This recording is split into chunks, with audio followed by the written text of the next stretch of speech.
నా ఒపీనియన్ అయితే క్రెడిట్ అనేది మేజర్ క్రెడిట్ వైఎస్ఆర్సీపీగా వస్తుంది సార్. ఎందుకు అనేది నేను క్లియర్ గా చెప్తా చూడండి. భోగాపురం ఎయిర్పోర్ట్ యొక్క శిలాఫలకం అంటే శంకుస్థాపన 2019 ఫిబ్రవరిలో జరిగింది. కేవలం 40 రోజులు 50 రోజులు ఎలక్షన్ ఉందనగా జరిగింది. అప్పటికి ఎలాంటి పర్మిషన్స్ కానివ్వండి ఏమీ రాలేదు.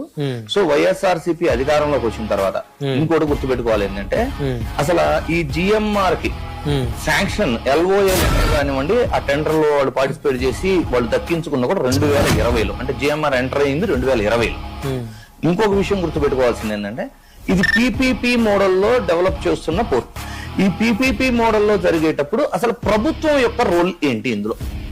పౌర విమాన శాఖ నుంచి పర్మిషన్స్ అండ్ ఎయిర్లైన్ సెక్యూరిటీస్ నుంచి పర్మిషన్స్, పొల్యూషన్ బోర్డ్స్ నుంచి పర్యావరణం నుంచి permissions and land acquisitions. A project అయినా తీసుకోండి హైయెస్ట్ క్రూషియల్ వర్క్ ఏంటంటే land acquisition and compensation payments.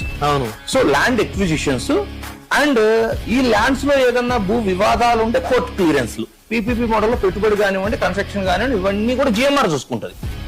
So ప్రభుత్వ రోల్ ఏదైతే ఉందో ఆ రోల్ జగన్మోహన్ రెడ్డి గారి హయాంలో కంప్లీట్ అయినవి. ఇవన్నీ కూడా 2023 మే టయానికి ఎవ్రీథింగ్ అసలు ఏ పెండింగ్లు లేకుండా జగన్మోహన్ రెడ్డి గారి హయాంలో కంప్లీట్ అయినవి.